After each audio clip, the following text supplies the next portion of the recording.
24వ వచనం. కాబట్టి ఈ నా మాటలు విని వాటి చొప్పున చేయు ప్రతివాడును బండ మీద తన ఇల్లు కట్టుకొని నా బుద్ధిమంతుని పోలి ఉండును. వాన కురిసిన వరదలు వచ్చిన కానీ గాలి విసిరి ఆ ఇంటి మీద కొట్టిన కానీ దాని పునాది బండ మీద వేయబడిన గనక అది పడలేదు. మరియు ఈ నా మాటలు విని వాడు చొప్పున చేయని ప్రతి వాడు ఇసుక మీద తన ఇల్లు కట్టుకున్న బుద్ధిహీనుని పోలి ఉండును. వాన కురిసిన వరదలు వచ్చిన కానీ గాలి విసిరి ఆ ఇంటి మీద కొట్టాను, అప్పుడు అది కూలబడిన దాని పాట గొప్పదని చెప్పాను. యేసు ఈ మాటలు చెప్పి ముగించినప్పుడు జన సమూహంలో ఆయన బోధకు ఆశ్చర్యపడుచున్నది. ఏలయనగా ఆయన వారి శాస్త్రం వలె కాక అధికారం గల వాని వలె వారికి బోధించాను. దేవునికి స్తోత్రం కలుగును గాక. చివరిలో యేసు ప్రభు చెప్పేటువంటి మాట, ఈ నా మాటలు విని. ఏ నా మాటలు? 5వ అధ్యాయం మొదట్లో స్టార్ట్ చేసినాం మనం. ధన్యతల కాడ మనం స్టార్ట్ చేసినాం. ధన్యతల కాడ స్టార్ట్ చేసి 24వ వచనం ముగింపులో ప్రభు చెప్పేటువంటి మాట, ఈ నా మాటలు విని. అనగా 5వ అధ్యాయం మొదటిలో నుంచి 7వ అధ్యాయం చివరి వరకు ఆయన ఏమేమి చెప్పి ఉన్నాడో, ఇప్పటి వరకు మనం ఏమి నేర్చుకున్నామో, ఏమి విని ఉన్నామో ఆ మాటలన్నిటి ప్రకారంగా మనము విని నడుచుకున్నప్పుడు వాడు ఎలాంటో తెలుసా? బండ మీద తన ఇల్లు కట్టుకుని బుద్ధిమంతుని పోలి ఉండును. దేవునికి స్తోత్రం కలుగును గాక. హల్లెలూయా. ఎవరైతే ప్రభు యొక్క మాటలు విని, అయ్యో నిజంగానే కదా, ఇవన్నీ కూడా ప్రభు చెప్పే సత్యాలే కదా, ఈ రీతిగా జీవిస్తే మన జీవితాలు బాగుంటాయి కదా అని చెప్పేసి నువ్వు బుద్ధి తెచ్చుకొని ఆ మాటల ప్రకారంగా జీవించినప్పుడు నీ జీవితం ఎలాగుంటుందంటే ఒక బండ మీద ఇల్లు కట్టుకున్నటువంటి బుద్ధిమంతుని పోలి ఉంటుంది.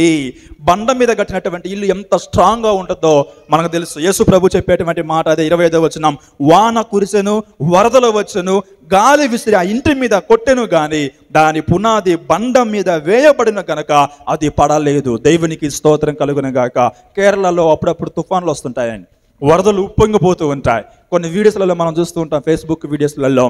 ఆ ఇల్లులు, పెద్ద పెద్ద బిల్డింగ్లు కూడా ఒక్కసారి కుప్పలా గూలి కింద పడిపోతాయి. ఎందుకో తెలుసా? ఆ ఏరియాస్ అంతా కూడా పెద్దగా బండలు ఉండవండి, బండలుండే ఏరియాలు కాదు అవన్నీ కూడా. సో ఒక మంచి మెత్తని నేల మీద కట్టుకుంటారు. అవి వర్షాలకు ఎక్కువైపోయినప్పుడు ఆ యొక్క నేల అంతా కూడా నీళ్లకు తాకిడి ఎక్కువైపోయి ఎక్కువగా ఏమంటారో చెమ్మబట్టిపోయి ఏమైపోద్ది అంటే మెల్లిమెల్లిగా ఆ సత్తువంతా కూడా నీటిలో కరిగిపోతూ ఉంటుంది. ఎప్పుడైతే వరద బోర్లుద్దో వెంటనే బిల్డింగ్లు మొత్తం కూడా కూలిపోతూ మనం చూస్తూ ఉంటాం. కానీ బండ మీద కట్టబడినటువంటి ఇల్లు అది వరద వచ్చినా, తుఫాను వచ్చినా, వానలు కురిసినప్పటికి కూడా ఎంత మాత్రం కూడా పడిపోదు. యేసు ప్రభు యొక్క మాటలు విని తమ జీవితాలను ఆ విధముగా నడిపించుకునే ప్రతి ఒక్కడు కూడా బండ మీద కట్టబడినటువంటి ఇల్లు ఎంత గట్టిగా ఉంటుందో వాడు తన జీవితంలో అంత గట్టిగా ఉంటాడు.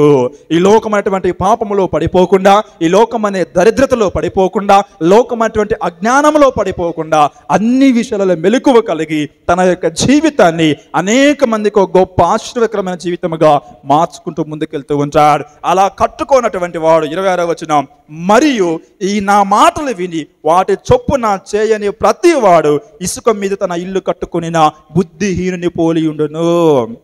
సో ప్రియమైన దేవుని బిడ్డలారా, చాలా మంది దినాల్లో ఏం చేస్తారో తెలుసా? యేసు ప్రభు యొక్క మాటలు బాగా వింటున్నారండి, చాలా బాగా వింటూ ఉన్నారు, కానీ కట్టుకోవడంలో మాత్రం ఫెయిల్ అయిపోతూ ఉన్నారు. అందుకని చాలాసార్లు చెప్తూ ఉంటే ఏంటి తెలుసా? ఇంటే ఏం సుఖం, ఆచరించు, పాటించు, అనుసరించడానికి నువ్వు సిద్ధము చేసుకో. చాలా మంది వింటారు, ఈ చెవితో ఇరింది, ఈ చెవితో వదిలేస్తారు. ఈరోజు చెప్పిన వాక్యం రేపు అడిగితే మోకాళ్ళన్నీ తెల్ల మోకాలు పెట్టేసుకుంటారు, ఎర్రి మోకాలు పెట్టేసుకుంటారు, పిచ్చి మోకాలు పెట్టేసుకుంటారు. ఏం చెప్పిండబ్బా సారు అనుకుంటాం మనం. చిన్నపిల్లల కంటే మరీ ఘోరంగా ఉంటాం, అవును కదా? చిన్నపిల్లడికైనా రాత్రి హోంవర్క్ తెల్లారి ఏమేమి హోంవర్క్ ఇచ్చామంటే ఫటాఫట్ చెప్పేస్తారండి వాళ్ళు. ఆ పిల్లల్ని పోయిన వారము ఏ మెమరీ వర్స్ చెప్పారో చెప్పమంటే ఈరోజు కూడా చెప్పేస్తారు వాళ్ళు. ఈరోజు నేర్చుకున్న మెమరీ వర్స్ వచ్చే వారం అడిగితే టక్కని చెప్తారు. కానీ మనం ఇంత జ్ఞానం ఇంత వయసు వచ్చినప్పటికి కూడా పోయిన వారం ఏం వాక్యం చెప్పినామంటే చెప్పలేం మనం. ఎందుకో తెలుసా? వింటున్నాం, వదిలేస్తున్నాం. అనుసరించేటువంటి వాడు వదిలిపెట్టడు. యేసు ప్రభు చెప్పేటువంటి మాట, ఈ నా మాటలు విని వాటి చొప్పున చేయని ప్రతి వాడు కూడా ఇసుక మీద ఇల్లు కట్టుకుంటూ ఉన్నాడు. వాన వచ్చినప్పుడు, తుఫాను వచ్చినప్పుడు, గాలి వచ్చినప్పుడు అది పడిపోద్ది. కారణం ఏంటంటే ఇసుకలో కట్టబడిన ఇల్లు కనుక. ఈరోజు చాలా మంది జీవితాలు ప్రభు యొక్క మాటలు వింటూ ఉన్నారు, కోకొక్కలుగా వింటూ ఉన్నారండి. పెద్ద పెద్ద ఫోన్లు పెట్టుకొని, పెద్ద పెద్ద టీవీలలో దేవుని యొక్క మాటలు బహు విస్తారముగా వింటూ ఉన్నారు. మంచి మంచి వాక్యాలు వింటారు, మంచి మంచి సేవకుల నుంచి వాక్యాలు వింటూ ఉన్నారు, తప్పులేదు. కానీ నువ్వు కట్టుకుంటున్నావా, విడిచిపెడుతూ ఉన్నావా? ప్రియ దేవుని బిడ్డలారా, యేసు ప్రభు చెప్పేటువంటి మాట 27వ వచనం, వాన కురిసిన వరదలు వచ్చిన గాలి విసిరి ఆ ఇంటి మీద కొట్టెను, అప్పుడు అది కూలబడును. దాని పాట గొప్పది. ఎంత గొప్పదంటే తిరిగి మరలా నిర్మించలేనంత గొప్పదండి. పడిపోద్ది, ఒక్కసారిగా పడిపోద్ది. తర్వాత 28, 29, యేసు ఈ మాటలు చెప్పి ముగించినప్పుడు జన సమూహములు ఆయన బోధకు ఆశ్చర్యపడుచు ఉండిరి. ఏలయనగా ఆయన వారి శాస్త్ర వలె కాక అధికారము గల వాని వలె వారికి బోధించెను. దేవునికి స్తోత్రం కలుగును గాక. హల్లెలూయా. యేసు ప్రభు చెప్పినటువంటి ప్రతి మాటకు జన సమూహములు మిక్కిలి ఆశ్చర్యపడుతూ ఉన్నారు. వాళ్ళు ఎంతమంది పరిశీల యొక్క బోధ విన్నారు, శాస్త్రుల యొక్క బోధ విన్నారు, ధర్మశాస్త్ర ఉపదేశకుల యొక్క బోధ విన్నారే కానీ యేసు ప్రభు వంటి బోధ ఎక్కడ వారు వినలేదండి. ఆయన చెబుతూ ఉన్నప్పుడు అంట శాస్త్రుల వలె కాక అధికారము కలిగినటువంటి వాడి వలె ఆయన బోధిస్తూ ఉంటే ఆ బోధకు వాళ్ళు ఆశ్చర్యపడుతూ ఉన్నారు. ప్రియమైన దేవుని బిడ్డలారా, యేసు ప్రభు చెప్పింది ప్రతిదీ కూడా జరగబోయే విషయాలు మన మధ్యలో చెప్పి ఉన్నాడు. ఏమైతే జరగబోతూ ఉన్నాయో అంత్య దినాలలో ఏమైతే సంభవించబోతూ ఉన్నాయో అవి ముందుగానే మనకు తెలియజేస్తూ ఉన్నాడు. ఇవన్నీ మనము చెవికెక్కించుకొని హృదయములు భద్రపరచుకొని వాటి ప్రకారం మనం నడుచుకున్నామా మన జీవితాలు కట్టబడతాయి, మన జీవితాలు బాగుపడతాయి, కుటుంబాలు కట్టబడతాయి, ఆత్మీయ జీవితంలో స్థిరపడతాం. ఈ లోకంలో ఎన్ని శ్రమలు వచ్చినా, ఎన్ని తుఫాన్లు వచ్చినా, ఎన్ని వరదలు వచ్చినా నీ ఆత్మీయ జీవితము వరదలకు తుఫానుకి ఎంత మాత్రం కూడా కొట్టుకొని పోనే పోదు. హల్లెలూయా.